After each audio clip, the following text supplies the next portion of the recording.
Star Pyramid, a personal favorite, of course, and a whole lot of other stuff. So put on your hooded robes and find yourself a seat around the pentagram, because we're doing this thing with Nick Redfern. Enjoy.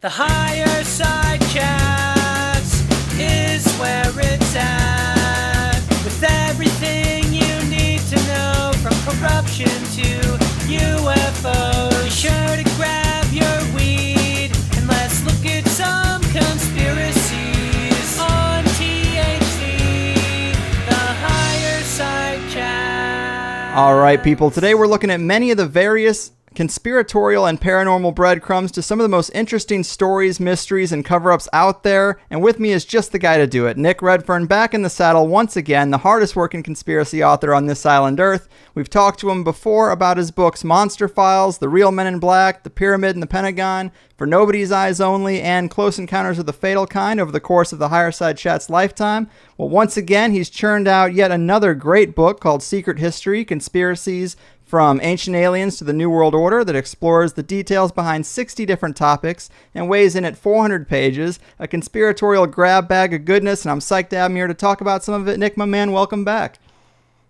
Hey, Greg. Thanks for having me on again. Yeah, it's a real pleasure. I love this book, and obviously a lot of my interviews start off with me saying kind of something like that, but honestly, it covers so much. It's probably my new favorite conspiracy encyclopedia-style book, man. Oh, well, thanks a lot. I mean, what I tried to do with the book is what I always try and do with a book, is give the reader something new. And I thought when Visible Ink, the publisher, asked me to do the book, you know, they're pretty flexible. They're a good company to work with. And they said, well, you know, we want a book on conspiracies, but just do it the way you want to do it. So I put a synopsis together and said, well, how about this? That instead of just sort of 10 or 15 top conspiracies where each one runs for like 25, 30 pages or whatever, why not give the readers sort of 60 cases where you'd still within the page count be able to give a good solid overview of the cases and the theories and everything else, but also touch upon some lesser known conspiracies, and also where they're well-known ones, bring new information to the table. And they like the approach, and so that's basically what I did with it. Yeah, man, it's like a Conspiracy 101 textbook. I think it's perfect to give to skeptics or people in your life who might think you've gone off the deep end, for people who are listening to this kind of stuff, because you can give it to them in just a few short pages. They can kind of get the gist of it and dig deeper if they want. Yeah, and I think this is one of the issues with a lot of books on conspiracy theories, is that through no fault of any author, very often conspiracy theories are extremely complex, and so they typically don't attract audiences outside of the conspiracy field, you know, where we might sit down and sort of dig deep into a 400-page new book on the Kennedy assassination. You know, it's sort of so rich in data that a lot of people are like, well, you know, I don't believe in conspiracies and I'm not going to read a 400-page book on this one theory. But I found that people actually like it when you're not sort of cutting it short or cutting corners, but you do sort of an extensive chapter that covers the different theories, like with the Kennedy assassination or Roswell, presents the different theories and scenarios to the reader, tries to figure out which ones are the most likely ones, and explain how and why. And I think people even outside the field can appreciate that, you know, that they might take half an hour to read one of the chapters or whatever, and they think, well, you know, I've got an overview of it, whether I agree with it or not. I understand what the conspiracy theory is now, and I think that's one of the issues with a lot of conspiracy theories. They're so far wide-ranging and complex that a lot of people just don't understand necessarily the full complexity of it, you know. Yeah. I'm with you, man. So let's dive into some of this stuff. To kick it off, let's go into the old stuff, the biblical stuff. You make a pretty interesting case that Moses' experience with the Ten Commandments story might have been a misinterpretation of a UFO encounter, and I think that's pretty intriguing. How would you make the case for that? Well, yeah, I mean, the first section of the book deals totally with sort of ancient astronaut scenarios. And the reason why I wanted to include that in a book on conspiracies is because, you know, we know that over the years, centuries, we know that various ancient religious texts and manuscripts have been rewritten, reworked, translated, parts have been deleted and changed around according to the sort of the ideas and beliefs of the people of the era or the place. And so in that sense, it's relevant because it's not just about ancient alien stuff, but it's also about us rewriting portions of what we're told is historical fact, changing things, as I said, according to the beliefs at the time. This sort of brings us into the issue that you mentioned about Moses and the Ten Commandments. Now, regardless of what people think of it, everybody knows the story of Moses and the Ten Commandments. Essentially, he goes up the mountain, Mount Sinai, I should say, goes up the mountain, and essentially, you can sort of put like a UFO spin on it because he goes into up the mountain and sees the burning bush, which some people have perceived as like a brightly lit UFO, and then receives these 10 commandments from God, which essentially are laws laid down about what you will do versus what you won't do. You won't commit murder, etc., etc. Yeah. Now, why this is intriguing is because these stories of Moses and Mount Sinai and the Ten Commandments very, very closely parallel with a lot of the reports from the so-called contactees of the 1950s who claimed encounters with the so-called Space Brothers out at desert locations. And if you look at these stories, they closely parallel, as I said, the story of Moses. And that's why, I suggest in the book the theory, is it possible that Moses was actually an early contactee? For example, most of the contactees of the early to mid-1950s had their encounters out at desert locations where they felt compelled to go to specific isolated spots, sometimes in the day, very often at night, and they would climb the mountains, sometimes not even, for the first time at least, not even knowing why they were doing it. They just felt compelled to do it. And as they got high up the mountain, they would see this light in the sky, which would get bigger and closer, and then it would transform as it got closer into what you would call like a typical 1950s era flying saucer. It would land, these very human, and interestingly enough, some of them described as angelic looking, sort of in this shining, bright white light, whitely lit, I should say, clothing, and long hair. And they had this sort of angelic aura to them, and they would essentially tell the contactees, we want to try and help the planet, we want to help the human race, and so we've provided these guidelines which we would like you to get out to the general public. Like, we should do away with nuclear weapons, that kind of thing. So it was almost like an upgraded situation of what came in the distant past. And again, I know that mixing religion with UFOs is sort of an inflammatory issue at the best of times, that it polarizes people into different camps. But I would urge people to sort of look at the undeniable parallels, whether they think the theory is valid or not. There are undeniable parallels between the story of Moses and the story of the contactees. As I said, the mountains, something coming down, the laws that are given by these, higher entities, and to essentially spread the word, that kind of thing. In those senses, it's very, very similar. Yeah, and I'm not a religious guy, so I appreciate any type of potential explanation, especially one as provocative as a UFO story. Yeah. One story that does have a lot of parallels in particular is this George Van Tassel story. Apparently this happened near Joshua Tree of all places. Tell us about that one and kind of the information he was given during his encounter. Well, yeah, George Van Tassel was one of the leading contactees of the 1950s, and he lived just outside of Landers in California, which isn't at all far from Joshua Tree.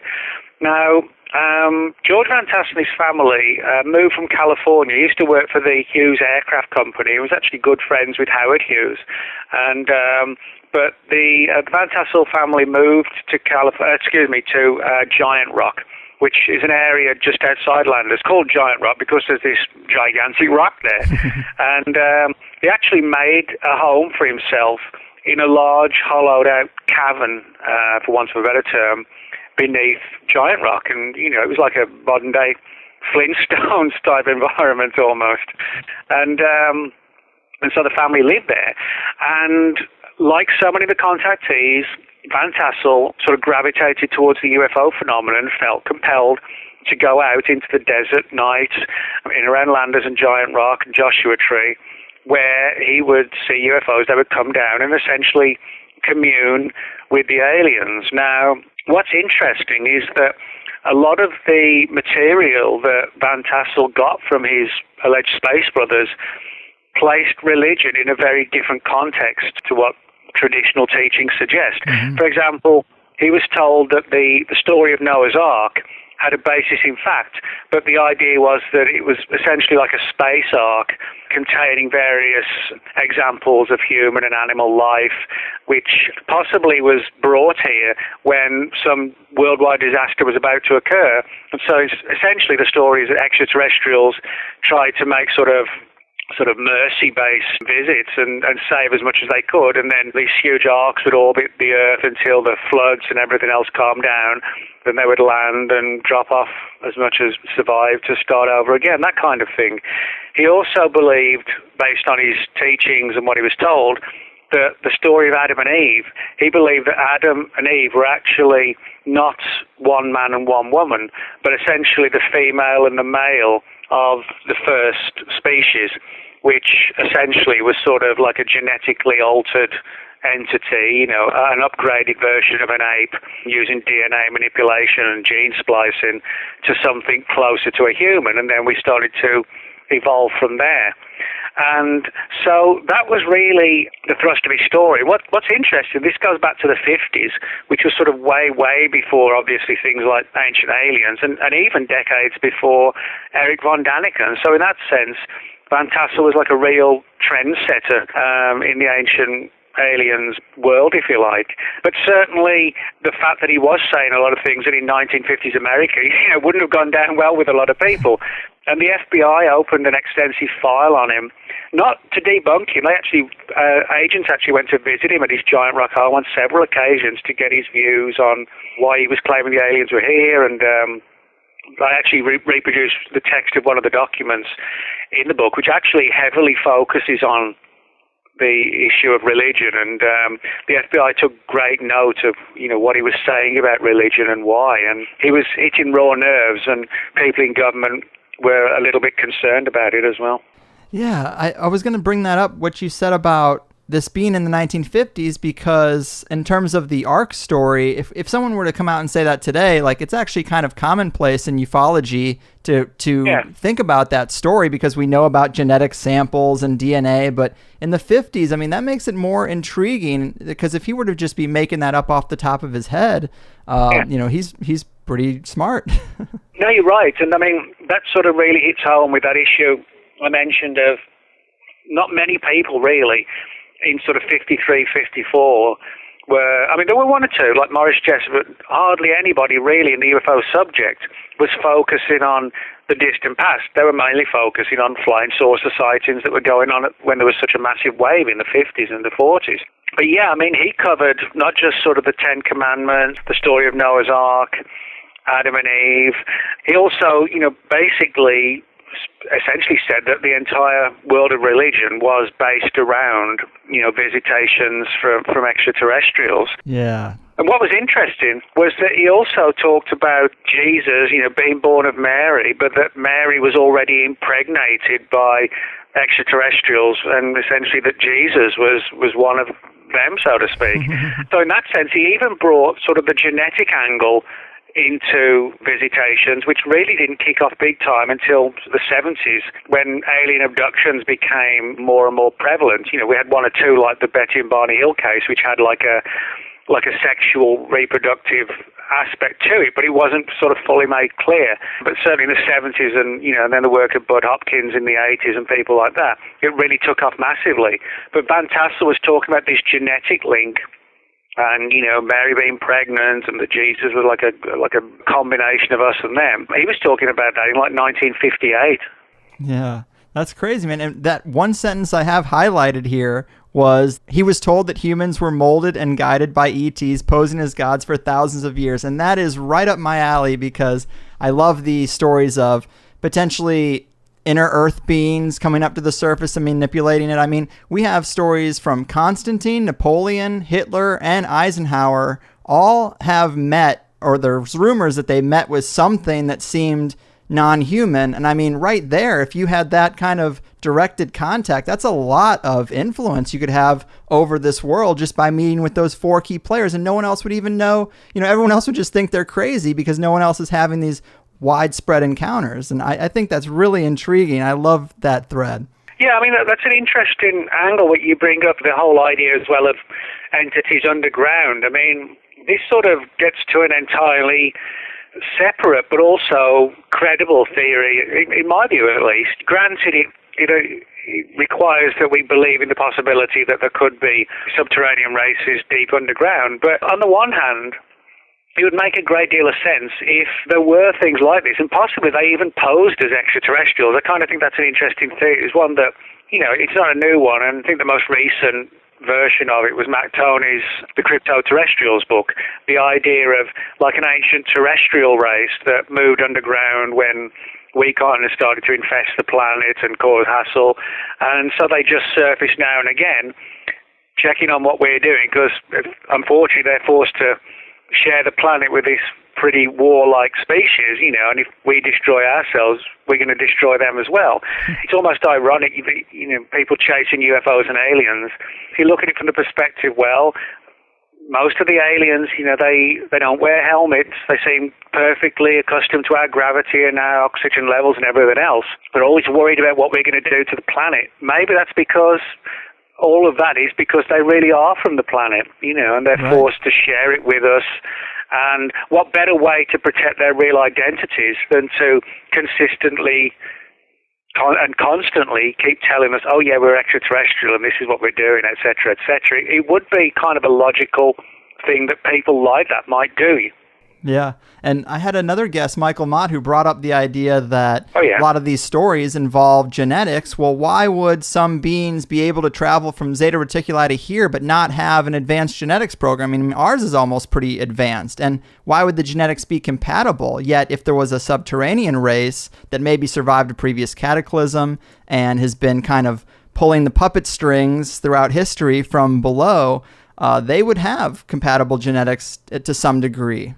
No, you're right. I mean, Mike's written some good stuff on that theory, and he's got a lot of good, solid data in his books. And it's good that, there's somebody who has and still is focusing on that one area.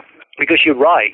I mean, what are the it's one thing to say that entities from some faraway star system would come here and possibly would want to sort of tinker with us and figure out our genetics. But for them to come here and for us to be so compatible to where supposedly they can create sort of hybrid babies and hybrid children with complete ease, and they can operate, like I said, in our atmosphere. They seem to have no trouble doing that, and they always seem to want to tell us that we're from here or we're from there. Mm-hmm. That makes me a little bit suspicious. It's almost like they're overplaying the card to overemphasize, and the danger is that sometimes people think, well, hang on, some come from Venus, some come from this star system, some come from that star system. We're pummeled with names and planets and stars. Could there really be that many different races coming, or could it be kind of a ruse to keep us all running around like headless chickens when the real secret that we should be looking deep below us remains hidden? Yeah. I mean, just being in the conspiracy world, we're always trying to figure out who's at the top of the pyramid, who are the real string pullers. And that gets really interesting to me, that it might be some small group of strange-looking humans that have been here way longer than us that are just manipulating us through, like George Van Tassel said, the use of religion, getting Constantine to have a vision on the field, the Tibetan who met with Hitler, the Greys who met with Eisenhower. I mean, who knows if these are all just different ways of expressing the same group of beings. Well, I sometimes wonder, when it comes to this sort of underground ancient humanoid crypto-terrestrial thing, if things like the Men in Black could be connected, not the government side of it, which is a limited angle, right, but sort of the weirder Men in Black, these sort of creepy, 5-foot-tall, skinny, pale ones that generally only surface at night, and they cover themselves up with trench coats and pulled-down fedoras and sunglasses. Maybe they do that to menace us, which works, but maybe also it's a camouflage, so these underground dwellers can move amongst us when they need to. Yeah. And perhaps they adopt, the imagery of the men in black as a means to do that. Maybe if they lived under the ground all the time, they would be pale looking. Mm-hmm. And coming out in the day wouldn't be that good for them. It'd be kind of taxing, particularly in the West Coast heat or whatever. So they come out at night predominantly to do what they've got to do when it's cooler and they're able to cope with things easier. Yeah, that's a great point too. And another area that this kind of dovetails into is also something you wrote about in the book. There have been researchers I've interviewed who talk about, or they speculate, I guess, about a serious high-tech war of mass destruction in the ancient past. And we're talking about a group that might have survived a natural cataclysm, but they also might have survived some type of massive war. But there's a considerable amount of physical evidence out there that suggests there might have been some massive nuclear or other type of energy war fought in the ancient past, isn't there? Yeah, there actually is, and if you want a little scoop, which no one else has yet, that's actually the subject of a forthcoming book from me, like an entire book on that subject. Boom.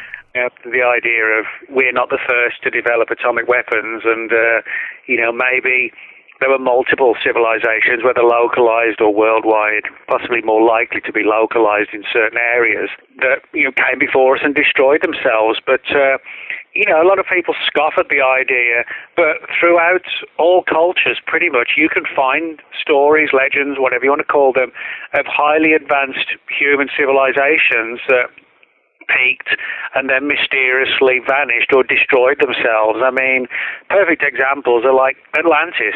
Now, a lot of people relegate the story of Atlantis, which came from Plato, and the story is that, well, it was just an invention of Plato. But the more you look into it, the more you find that the likelihood is that a lot of these ancient stories of Atlantis were based upon, if you like, sort of word of mouth passed down through the generations, oral traditions of highly advanced cultures that possessed incredible technology and that destroyed themselves. If you look at things like, for example, the Mahabharata and the Ramayana, talking about sort of ancient confrontations in ancient India. You have these stories about these iron rods being unleashed and cities destroyed and gigantic flashes and people falling down dead and fingernails falling out and things like that. It kind of sounds like eerily like early descriptions of nuclear war, but from the perspective of people who generations down the line remembered the legends but didn't have an understanding of what nuclear war was. And so we've got things like that. We also have sort of a lot of anomalous craters around the world, which show evidence of where the sand has been turned to like fused glass. Now, this actually relates to something called trinitite. Trinitite was a substance that was found at the site of the first atomic bomb test in Alamogordo, New Mexico in 1945, just before the two atomic bombs were dropped on Japan to end the war. But the first test, or essentially the only test before the two bombs were dropped, was at this place called the Trinity site. And when it was safe enough to go out to the site, the scientists and technicians found this fused glass that became known as trinitite. And basically, it occurs, the sand becomes like a glass, it's actually not glass, but it's like a glass-like substance when it's exposed to incredible heat. And there are various places in the Middle East, particularly Israel, where archaeologists digging down at lower and lower levels came across, particularly in the 50s, what sounded chillingly like trinitite. The theory again being that certain areas of the planet were razed to the ground in atomic skirmishes tens and tens of thousands of years ago. Now, of course, this requires us to sort of rewrite the history books on when the human race was developing and civilized. Most conservative archaeologists and historians are sort of willing to go back sort of 5, 6, 7, 8,000 years, to the early years of settlement that wasn't just sort of people living in caves or whatever, But this would require us to go back tens and tens of thousands of years, because if we were talking anything less than that, I think we would see far more remnants and evidence of it. And I don't think we're talking about sort of worldwide civilizations like we have today. I think we're talking about possibly where there could well have been highly advanced cultures in India, Pakistan, Middle East, South America, which is what a lot of these stories about these ancient nuclear attacks suggest. But the rest of the world may still have been living, like the Cro-Magnons and the Neanderthals. That may have all been going on in one part of the world at the same time as the Neanderthals and the Cro-Magnons, were fighting woolly mammoths for food, that kind of thing. Yeah. So I don't think we're talking about a worldwide culture, but I wouldn't be at all surprised if entities, civilizations had flourished, destroyed themselves, and then they become legend. Yeah. Maybe 20,000 years from now, we'll be somebody's Atlantis, People will say, that's nonsense, we're the first. There was no one before us. Yeah, there was no America. But that's funny because it's just like an old Einstein quote that I always really liked. He said something to the effect of, I don't know what weapons the Third World War will be fought with, but the Fourth World War will be fought with sticks and stones. I mean, that implies like the secular nature of increasing technology, destroying yourself, and then rebuilding. Well, yeah, that actually brings home a good point, because a lot of people, with all the rumblings with Vladimir Putin threatening to put missiles back in Europe, and then we've got to do the same, and a build-up with Iran and North Korea, a lot of people said, well, this is all going to spill over into nuclear war, and we should launch first and just get it over with. A lot of people who say that, it's dangerous, because they don't realize that even in today's world, with the Cold War over and Russia being Russia, not the Soviet Union, we all still have enough missiles to flatten each other. Mm-hmm. A lot of people don't know that the missiles we have today, their capability is like 70 times more powerful than the ones dropped on Japan. If anybody's seen the explosions on Nagasaki and Hiroshima and the devastation, death they caused, you imagine one bomb, 60 to 70 times the power of that. And then, we have hundreds. The Russians have hundreds. The Chinese do. Nobody would win. And it wouldn't be a case of like in these stupid old 1950s eras warnings for propaganda warnings where when the alarm goes off, get under a table with a blanket, Right. That would be, it's ridiculous. It would be complete destruction for everybody, and you would have, there was actually a British study, it was undertaken, it was classified for years because the government didn't want to worry the population, and this was the 60s when the population in the UK was about 45, 50 million. They estimated 35 to 40 million would die in the blast, which would leave 10 million or so left, at which they figured about 8 million would die from injuries, burns, and radiation poisoning. And within a year, the population would have gone from like 55 million to perhaps 1 million, if that. And those would be, would die younger. They would, develop leukemia or whatever through the radiation. Their children would be stunted. They would certainly be illiterate. They would have no understanding of electricity or concept of television or nothing. They would be back to barbarism, essentially. Yeah. And their offspring, within two generations, we would be back to just primitive people again. Yeah, man. And I always wonder if the elite have at least some of these same curiosities about gaining insight and technology from a more advanced past. And one thread that kind of jives with that's also in your book is researchers have talked about thinking that there's a subtext to many wars and military occupations that the elite are trying to get some type of ancient knowledge or artifacts from the region. And we did hear some stories about Iraq and the looting of the museum there, which might kind of tie in here, but it is an interesting saga. Tell us about that a little bit. Yeah, it is an interesting story. It's a strange one as well, appropriately strange. There's a lot of controversy surrounding the invasion of Iraq, just from a down-to-earth perspective of the fact that Osama bin Laden was actually in Afghanistan. That's one thing, but that's beside the point. One of the stories is that at least a portion of the invasion of Iraq was prompted by, like you said, suspicions, theories, ideas that maybe ancient technology really did exist, whether extraterrestrial or something that, ancient civilizations from here developed into question. But a lot of these rumors surrounded, like, for example, the stories of the Anunnaki. the idea of these manipulative, powerful extraterrestrials visiting the Earth thousands and thousands of years ago, and stories range from them doing genetic experiments, the gods coming down and mating with the women of men, those legends, and also using us as slave races. But one of the theories is that the Anunnaki had found ways to massively extend their lifespans, and that some evidence of these technologies remained deep in the heart of Iraq.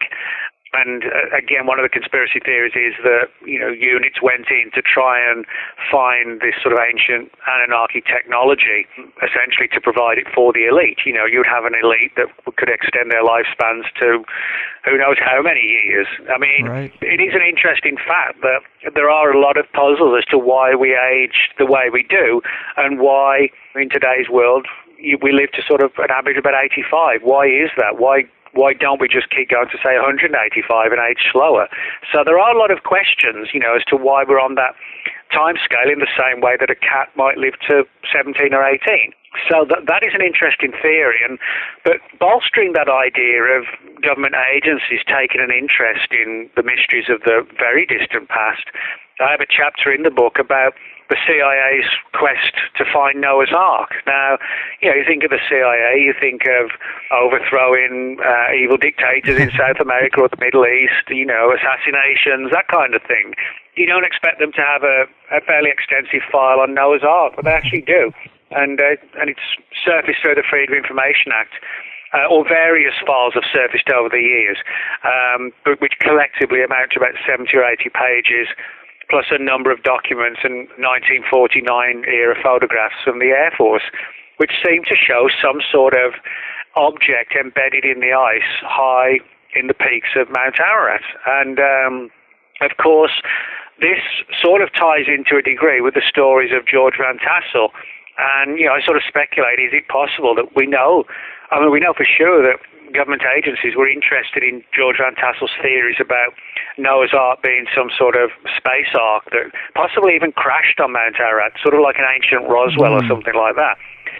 The fact that they were interested in that has to make you wonder if somebody then thought, well, if it's true, and this was the 50s as well, maybe we should take a closer look at what's allegedly seen on Mount Ararat. That might explain why the Air Force and the CIA had repeated missions with, like, the U-2 spy plane to get imagery of allegedly Noah's Ark. And we also know from a former CIA guy named Miles Copeland, who was the station chief in Damascus, that the CIA in 1947 was very interested in the discovery of the Dead Sea Scrolls.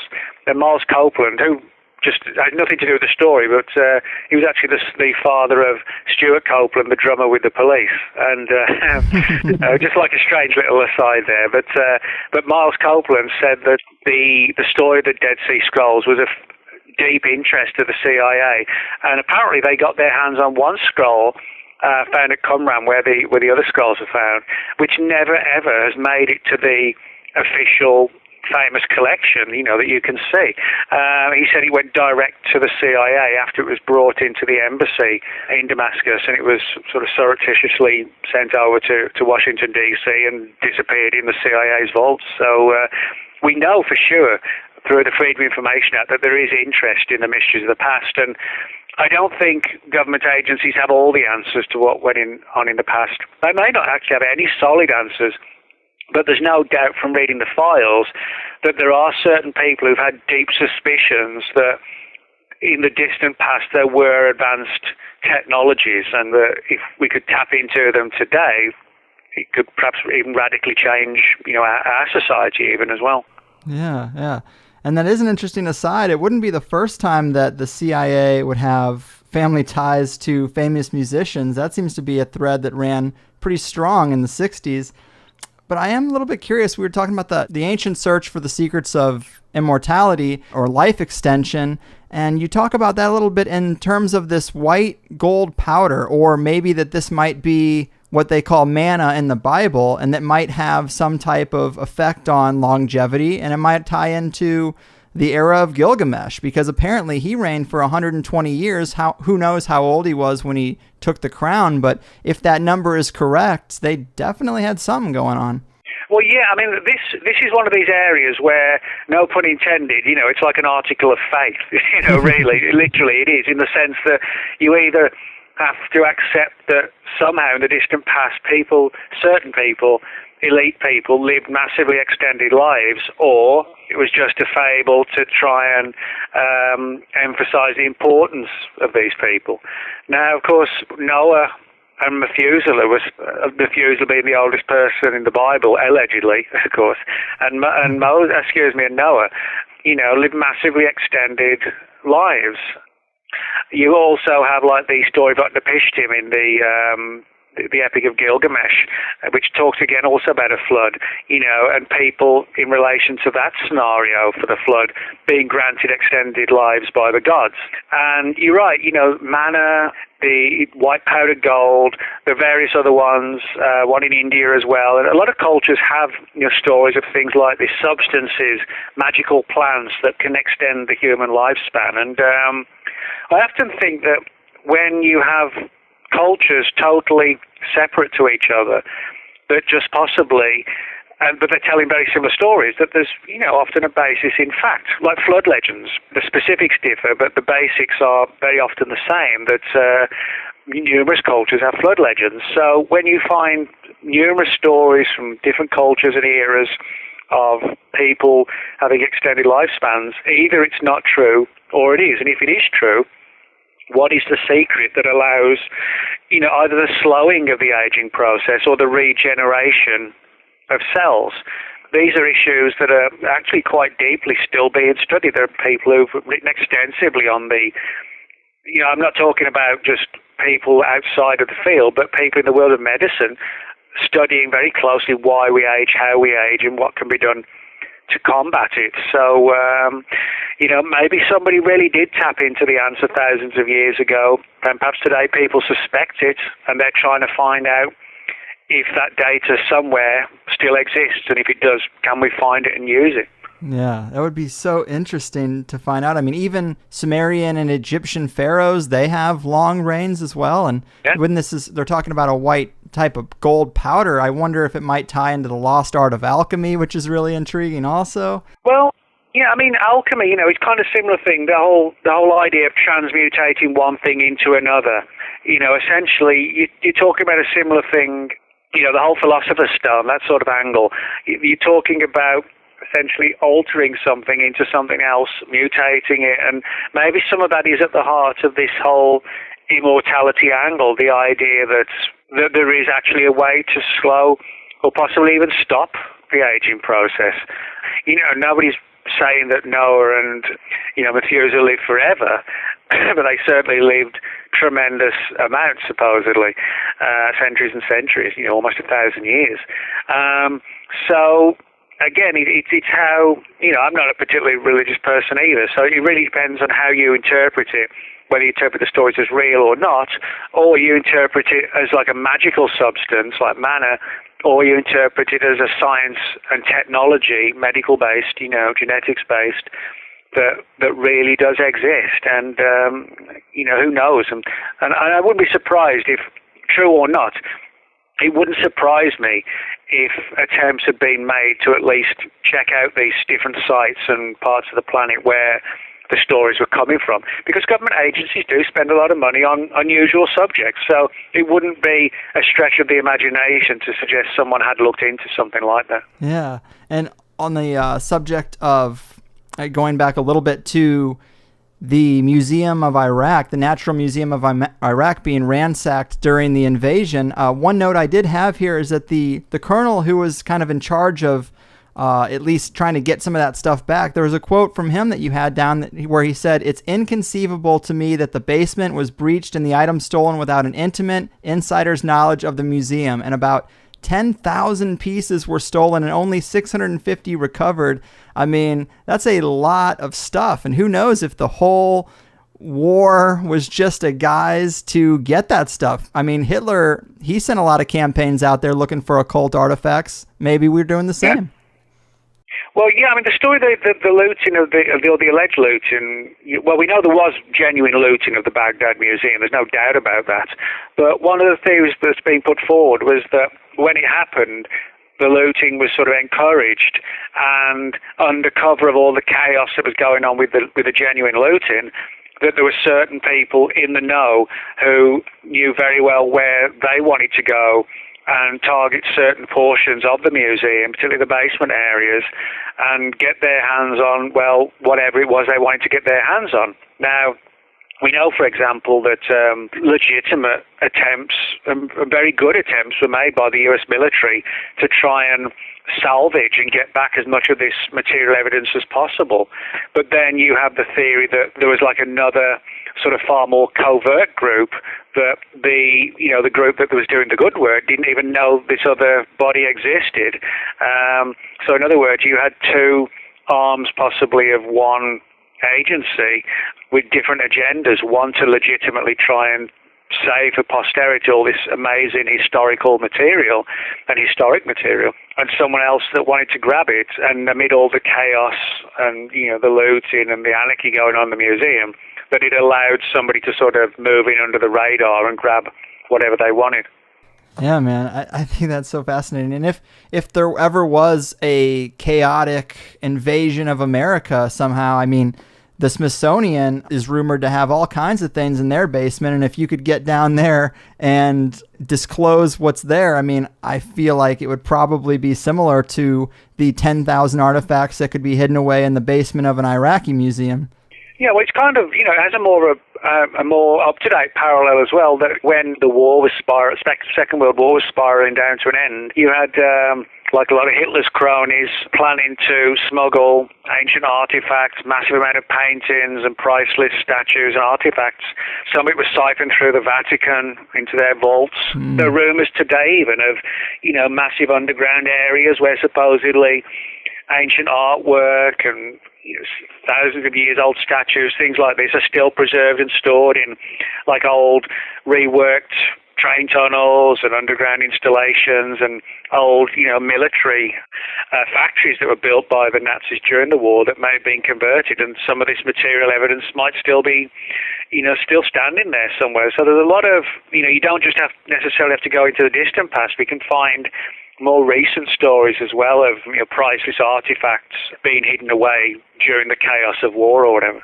Yeah, that's really interesting. Not that this is something you wrote about in the book, but I'm curious if you've ever stumbled across or heard any rumors or legends any further about the Vatican vaults, because that is something I don't hear about too often, but they've got to have a trove. I mean, they are one of the oldest power centers in this round of recorded history. I'm so curious what they might have behind the veil there. Well, yeah, I mean, this, that could be a book all of its own, and certainly, people have written books on this particular subject. The idea of at the end of the Second World War, some sort of collaboration between the Vatican and the hierarchy of the Nazis and so forth, and giving them safe haven and storing Nazi gold and things like that. And now, of course, a lot of the stories are controversial and open to interpretation, and many of them are sort of lacking in hard evidence, but it's one of these things where there's smoke, maybe there's some fire, and if there is smoke, we should go looking for that fire. I've not personally sort of dug into that angle myself, but I mean, there's certainly no shortage of accounts out there, put it that way. Yeah. And another personal favorite in this book of yours was this piece, From Babylonia to the Department of Defense, Alien Demons. Can you tell us about that a little bit? Yeah, well, this is something that a few years ago I wrote a book on the subject called Final Events, and I summarised it and also added sort of some of the new revelations to the chapter in the book. Basically, the story began, or for me it began, in 2007, but for the story itself began in 1991 when a Lincoln, Nebraskan priest named Ray Boucher was contacted by two Department of Defense physicists. Now, Ray Boucher has an interesting background because he's a former state director for MUFON, the Mutual UFO Network. He still lives in Lincoln, Nebraska. But he's also an Anglican priest. And that seems to be the reason why these guys on this Department of Defense program contacted him, because he had knowledge and a background in ufology. but also in religion. And the story they told him in a personal meeting at a hotel in Lincoln, Nebraska in November 1991 was that the Pentagon was working on a program to contact what they had called NHEs, non-human entities. And it wasn't like a Close Encounters of the Third Kind scenario, we're going to go out to one location and they're going to come down. It wasn't like that. It was more like the remote viewing type programs of the 70s, where they would use mind power, if you like, psychic phenomena, to try and call in these entities, which they never saw. It was almost like an ethereal, non-physical intelligence, but that could possibly take on physical form, or almost like a holographic type situation. And they supposedly the story was that they legitimately thought, to begin with, they were dealing with extraterrestrials. Over time, they noticed that, I couldn't fail to see that something very sinister started to happen, namely that there was a lot of bad luck on the program. People fell sick, died, there were some deaths. There were just, everything seemed to go wrong. It was like a canopy of darkness and doom had fallen on the project.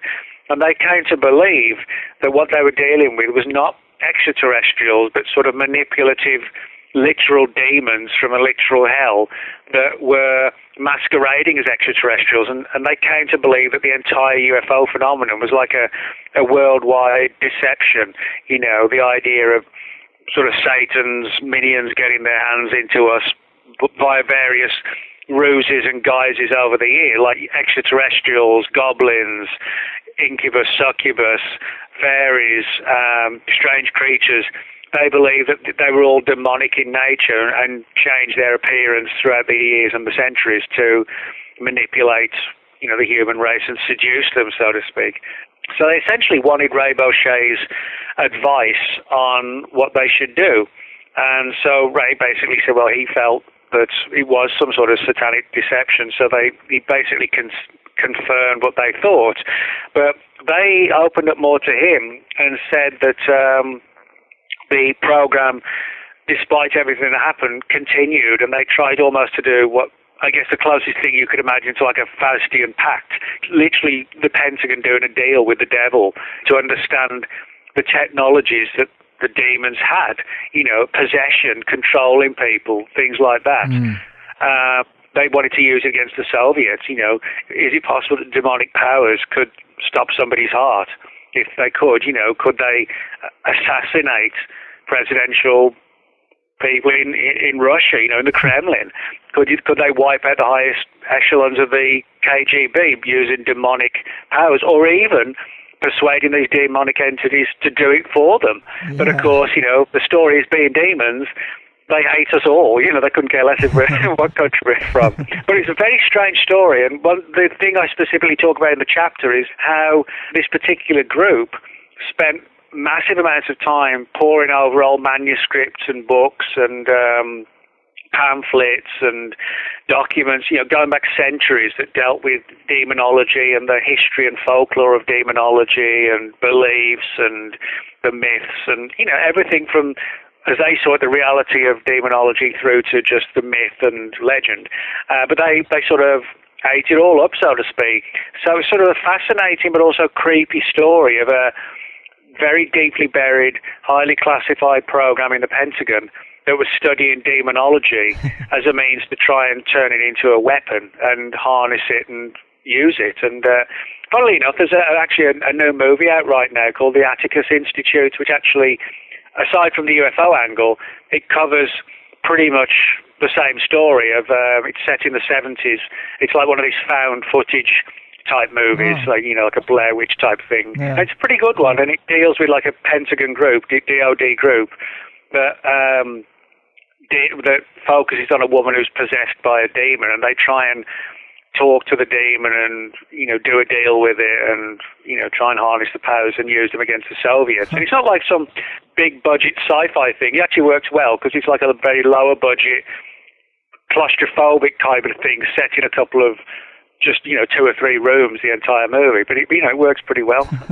That's cool. Yeah. The parts of that piece that I really did think was the most interesting was some of the research that they were looking into from these demon researchers of the 3rd and 4th century that you mentioned. They were kind of talking about the plot of the succubi to enslave human souls, and that is fascinating. I mean, I wouldn't come to the conclusion that it was literal demons from a literal hell, because that's really not my paradigm, but it does remind me of the archons of Gnosticism, the mind parasites, and I think there's some real parallels there of a multidimensional entity trying to run humanity. No, I actually agree with you. I mean, you make a very good point, because I share pretty much an identical viewpoint to what you just said. You know, when people ask me, well, you've written about all this, do you think the whole UFO phenomenon is demonic, that these things are demons?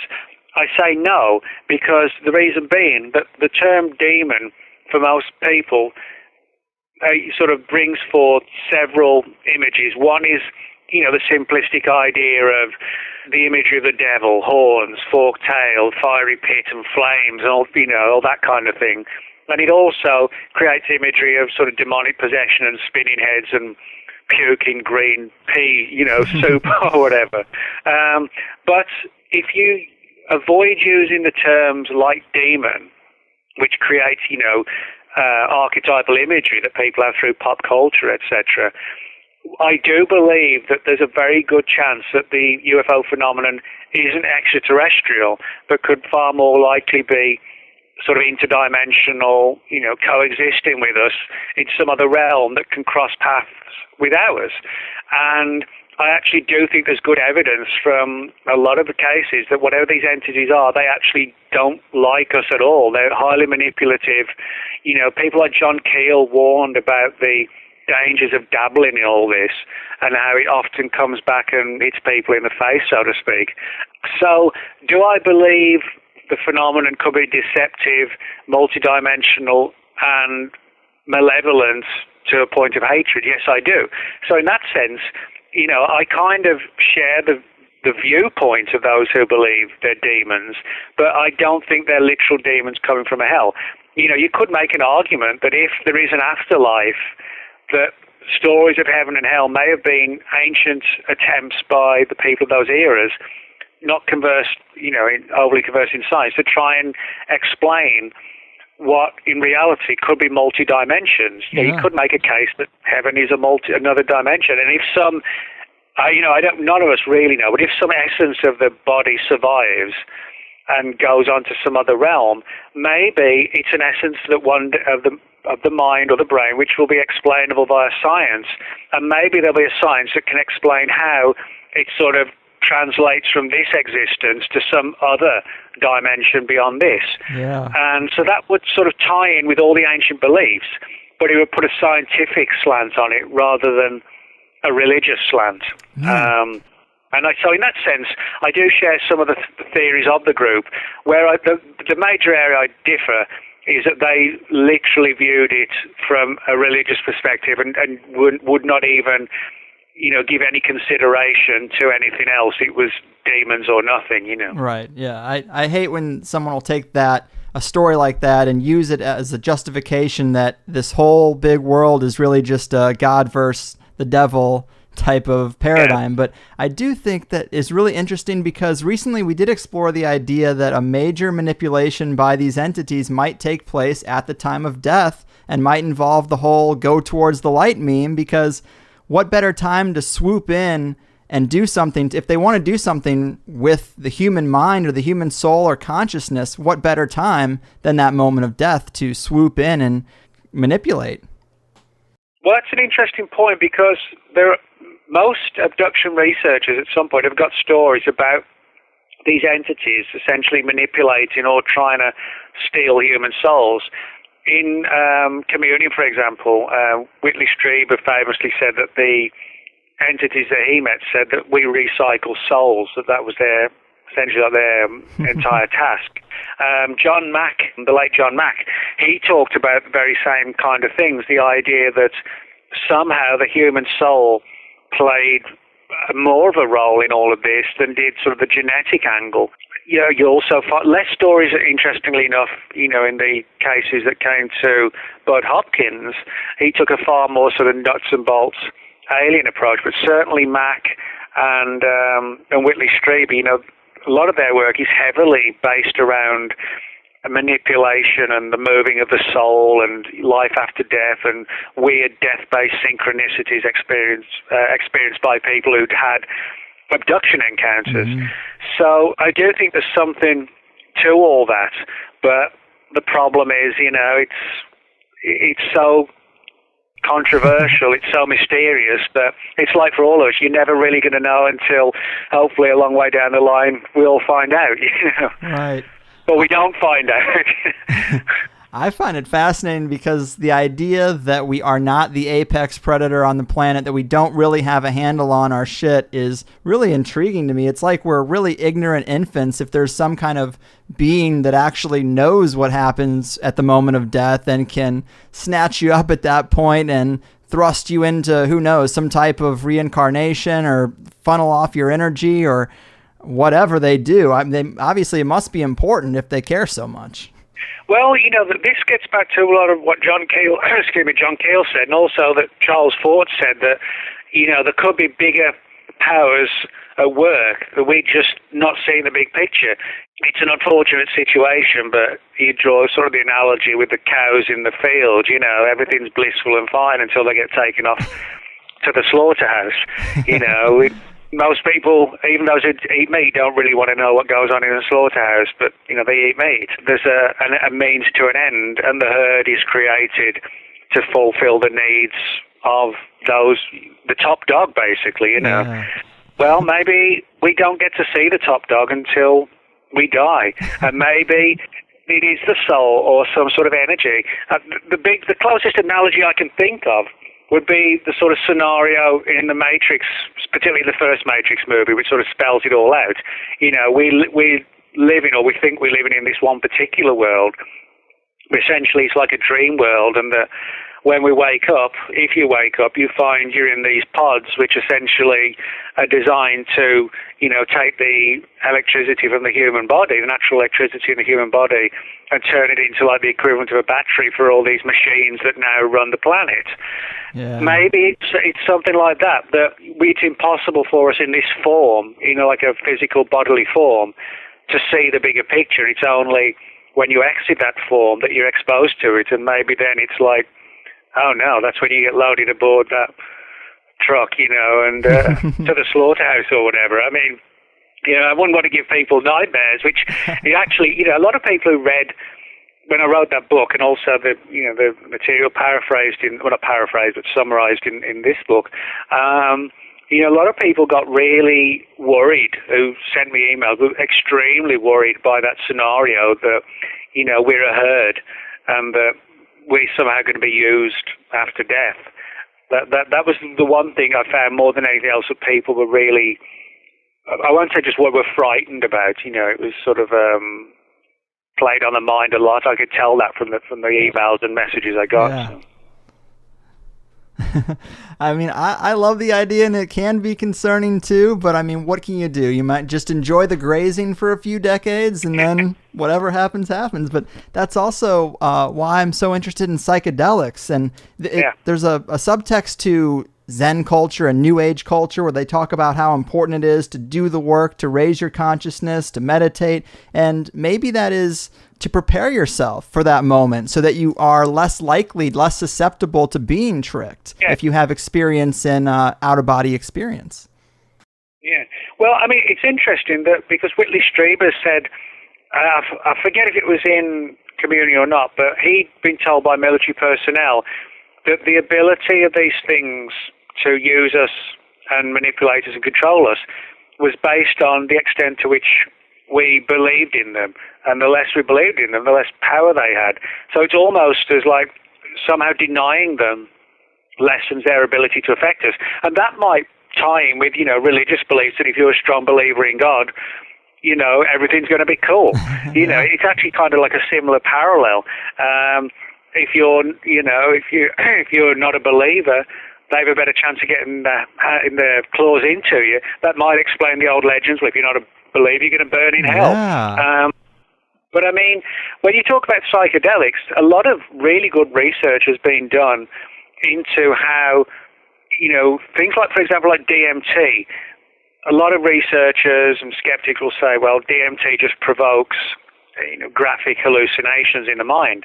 Even if it does, so many of those hallucinations are near identical in the sense that people feel or they see something coming through from the veil, very often small entities.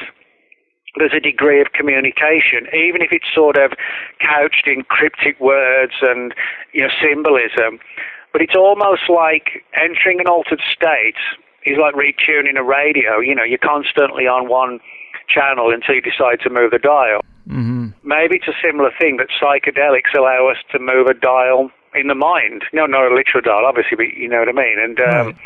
to open a doorway. Now, there's a really good book. I don't know if you've seen it, and I recommend you get it on the show because it's a really good book. It's just come out called A Trojan Feast by Joshua Cutchin. No, not familiar. Oh, it's a really good book, just published by Anomalist Books about a month ago.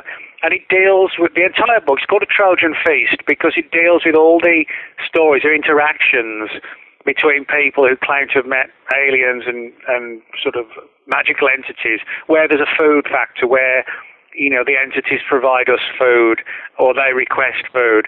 And it's clear, I won't give the entire plot away, but it's a non-fiction book, I should stress, but it talks about how maybe these entities construct almost like a holographic type of imagery where the communal sharing of food is actually like an image designed to put us at ease and allow us to try and have some understanding and connection and like relationship with these things, which are actually so literally alien that if they appeared and manifested in normal fashion, we wouldn't comprehend them. So they try and put us at ease and give us something to relate to.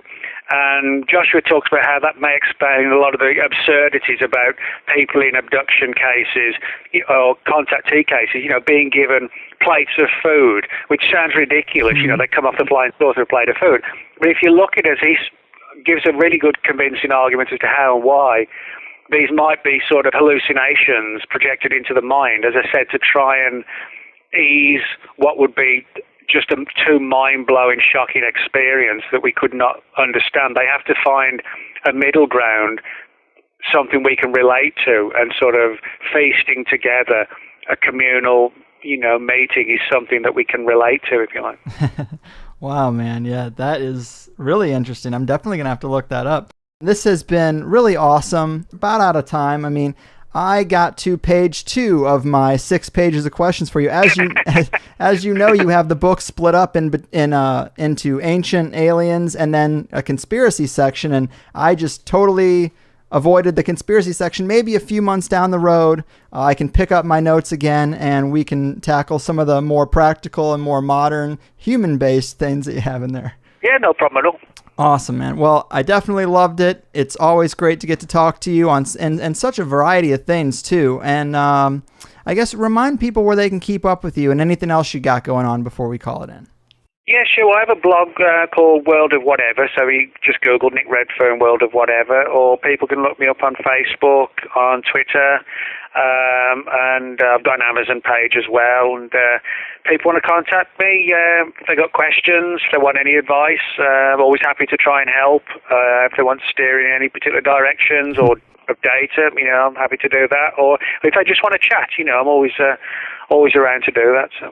Awesome. Well, great deal, man. Again, many thanks. I'm sure we'll talk again before too long, but until then, take care of yourself, man. Thanks, Greg. You too. See you later.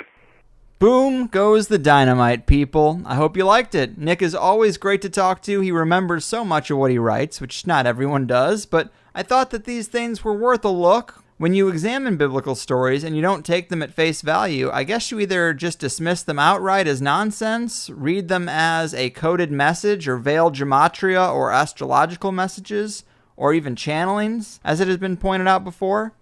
Or you could look at this ET manipulation angle, which I think makes some sense, and thankfully we were able to get away from the same old ancient alien topics and talk about it in a little bit different way, at least I thought so. So you can look at some of the data, like the extra long lifespans that are written about, and say maybe they lived a long time because these characters are actually symbols for celestial bodies, or timekeeping was different, or they had some type of life extension, or they weren't human. or it means nothing. You can't rule that out, that it means nothing, and oh so silly we'd feel to learn that that was the case.